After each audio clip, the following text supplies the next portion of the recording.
alive. Um, Jess might have to take this one over today. Some days I do better emotionally than other days. Today's not a good day. I want to start with a few words from the Ukrainian president that he said today that I think is very poignant and the world needs to think about. He said, "What good is 80 years of never again if when bombs are falling on Babin Yar, which is a Holocaust memorial in the capital city of Kiev, the world is silent. 5 more are dead. History repeats." I don't know about you, I've said never again since I was a kid. It sounds great, but this is where the rubber meets the road. This is when the Western civilized world shows what it's made of, if we really mean never again or not.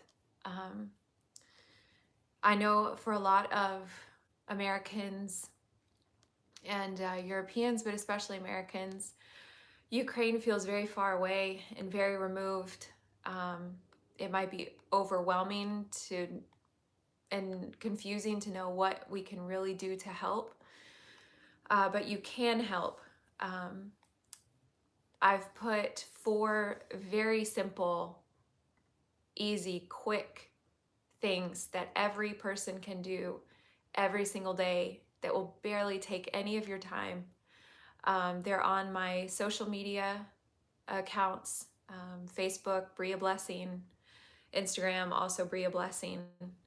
There's just an easy post with 4 pictures that gives very concise information about what you can actually do to help end this in Ukraine and save lives. So I'm asking you, begging you, if you haven't already, please go check out that post and take 10, 15 minutes every day to do those 4 things. If you just want to do one thing, just do one thing. Like nothing is too little.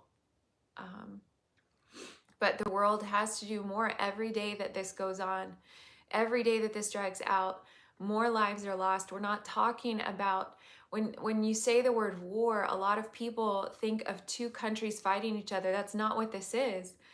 Ukraine was just living their lives just like you are, whether you're in America or Canada or Europe. They were just living their lives peacefully, and they were invaded by a terrorist army who is, I have seen the videos. I haven't shared them publicly because it's the stuff of nightmares. It's giving me nightmares at night, seeing people, civilians, children, gunned down in streets.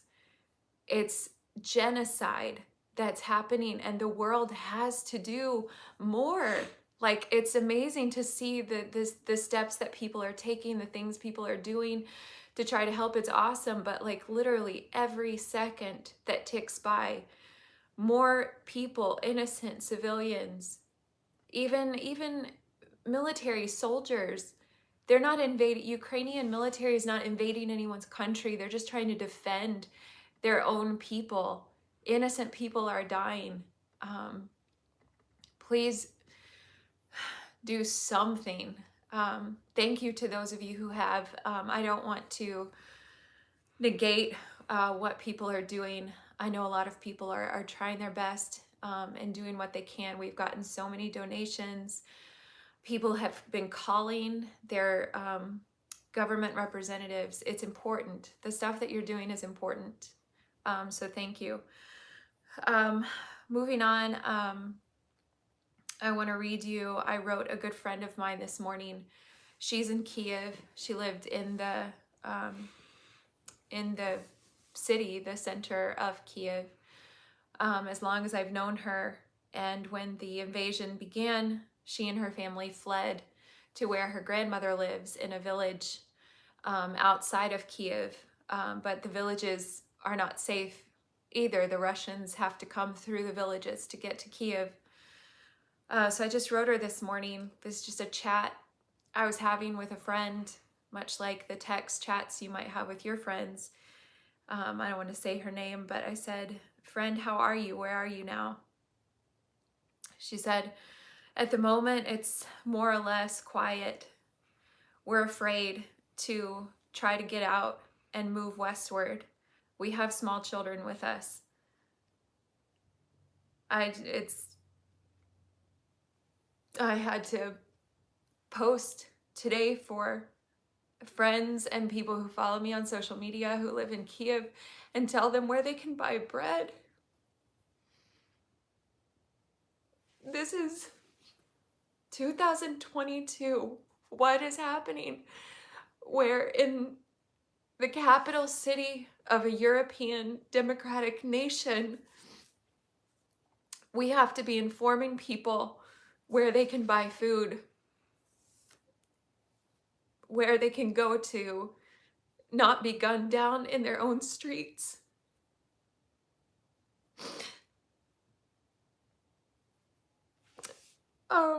Okay, our pastors. So many of you know about the two pastors that are from the southeast of Ukraine that I've known for 8 years. Jesse's known now for 2.5, going on 3 years. We've ministered with them to the soldiers, the Ukrainian soldiers on the front lines. One of them is in his 60s. He is the one that we've told you about in other updates who has who took his family away from the Russian terrorist invaders and drove westward. His daughter, we haven't understood the reason why, but she remained behind. The plan was always for him to go back and get her. She's older, she's an adult. He cannot get to her now. I'll just read you what he wrote. Forgive me if I'm not able to hold it together, but I would let Jesse read this, but it's in Ukrainian, so I have to translate it. Sorry, guys. I'll teach him Ukrainian one of these days. So I will try to get through this as best I can. Unfortunately, the way to my home city is completely closed.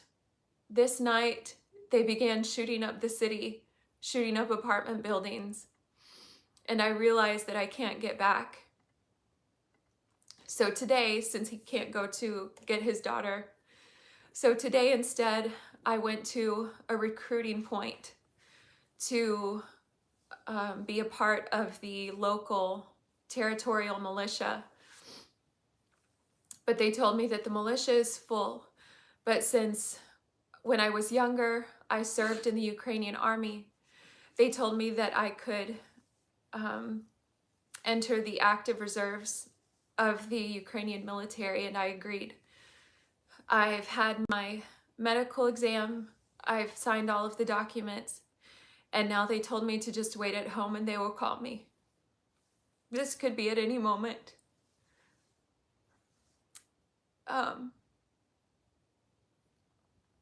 And our other pastor friend who has been serving with this second pastor for 8 years on the front lines of the war. This other one, he is in Russian occupied territory. Currently, he and his family chose not to leave. They chose to stay and minister to their church people, minister to the civilian population around them, and they're doing incredible things.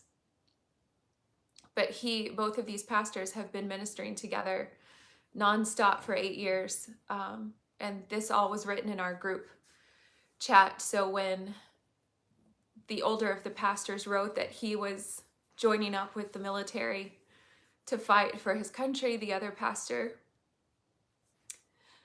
responded and said, I am so worried about you, even though I know, brother, that you don't do anything without giving it into the hands of God. So even though my eyes fill with tears, I understand. And I'm so proud of you, brother, as I always have been. It's just hard to believe that you're going to war without me. I have no words. You want to read this message? Just don't say any names or anything. This is from the one that remains in the Southeast. He said, "We began to form a bank of food and medicine for our people and city. There is a sense of some even darker times, so we want to be ready. People are asking for help. Lots of kids are sick. 2 of our orphans have a temperature, so we serve with what we can all around. We made a medicine check at our restroom. We simply have no other room in our house. We visited the bomb shelter and gave some needed medicine to the hiding people and their kids." They visited the bomb shelter in their town, one of them, yesterday, and he wrote, there are about 600 people in that underground shelter, 600 souls gathered in a cellar with 120 little kids. They've lived there for 5 days. The conditions are terrible, but they don't complain, as there are a lot of other places with worse conditions. We had the privilege to serve them with food and songs. We printed some lyric sheets and sang with them. We also prayed together. I shared the word of God with this great number of people. We prayed the Lord's Prayer together. We also brought gifts for each child. I just want you to know, those of you who have donated through us for these pastors, this is your money that they're using to buy these medicines and food and toilet paper and diapers and everything, because obviously they have nothing. You guys, I've been sort of in charge of the finances, and we've been able to give about $7,000. And I don't know how MoneyGram is allowing us to send funds, but basically it goes from checks and money that you guys drop off at our house, or Venmo or PayPal to either Bria or myself. It goes then into my checking account, and then I use MoneyGram to send out, as much as we can. There are some limits, so I don't send it all at once. So I've sort of, after our first 3 days of banging our head against the wall and crying in front of the Western Union people at our grocery store, the Lord finally helped lead us back to MoneyGram, and so even about 10 minutes ago, I was able to pick up another amount of money, and so we have pictures of, I don't know if we're able to show any of those, but just of people with some groceries that are being picked up, and some supplies. They also decided they had some Samaritan's Purse boxes, shoe boxes, that they had received either from last year or that they had left over, or they had received them early. And so those have been passed out in that cellar. So the kids have some, they have some toys to play with and some little drawing materials and those kinds of things. And so I just wanted to say a huge thank you from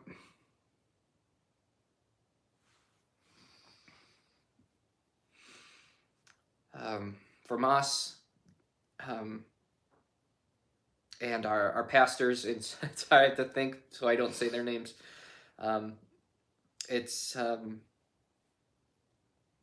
They're very thankful. We've been able to get money to the one that has fled to the west, so that when he is leaving, his wife and daughter will have some money for food and for shelter.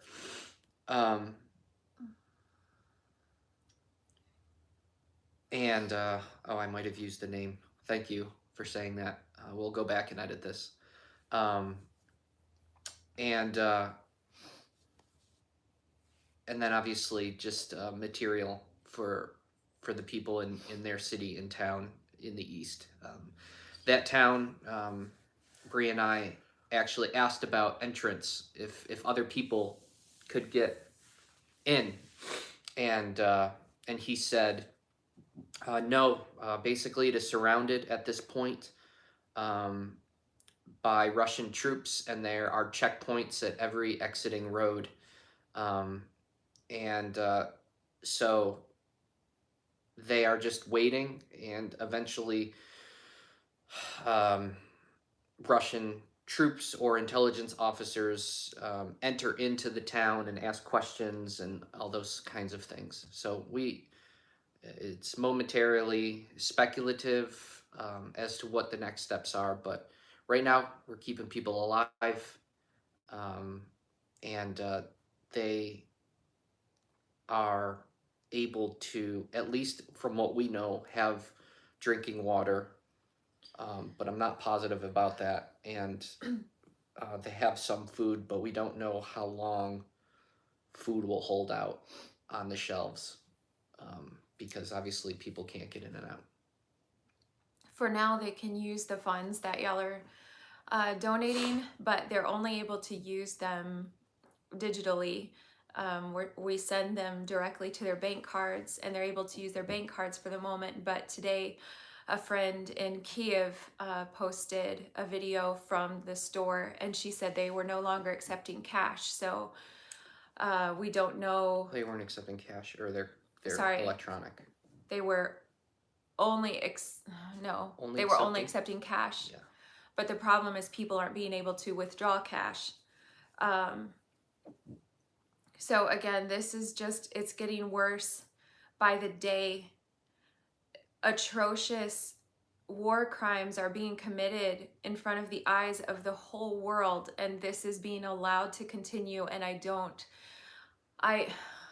cannot understand why. I understand that we're on the brink of World War III because we're dealing with a nuclear superpower, but at the same time, so every citizen of Ukraine, every resident of Ukraine currently is living under terror every minute of every day.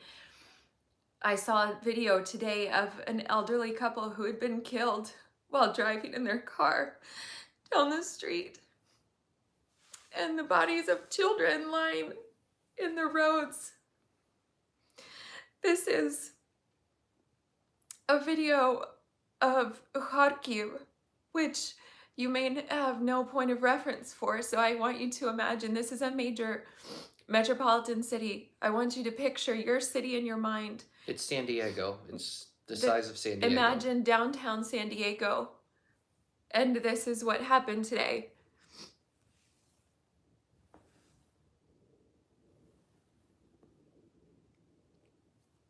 If I rewind, you'll see cars driving around.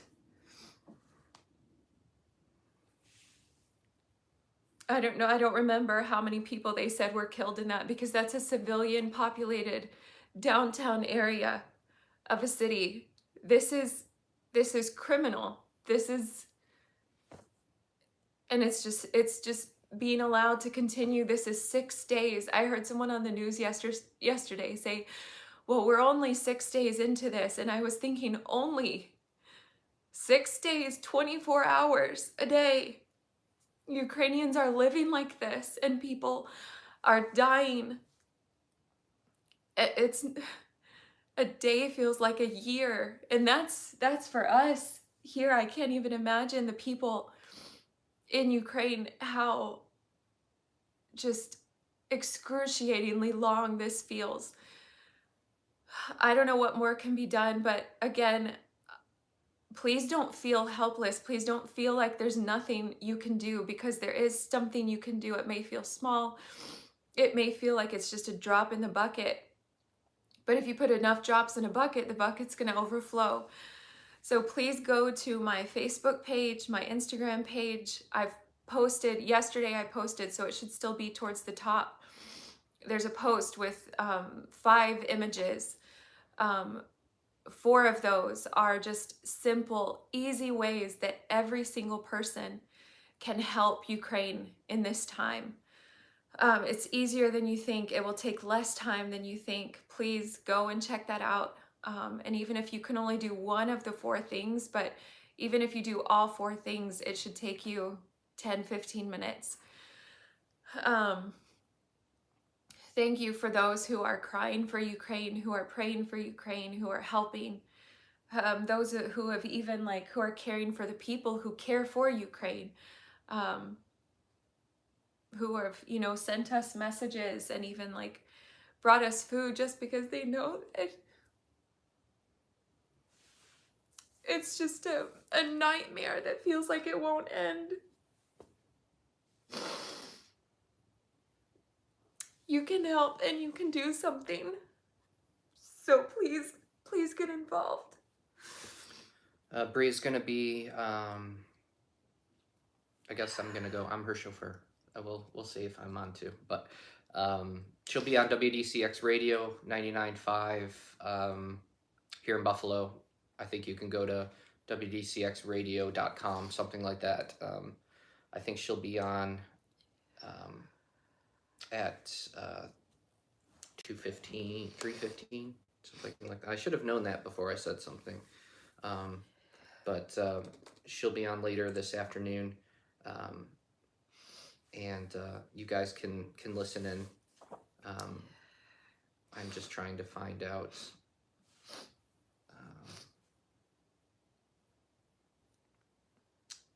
If we're leaving here at 1:30, it's probably 2:15. 2:15, excuse me. Sorry about that, Neil. I should have known that up front, but yes. So right after that, we're going to go and do that. Did you want to say anything about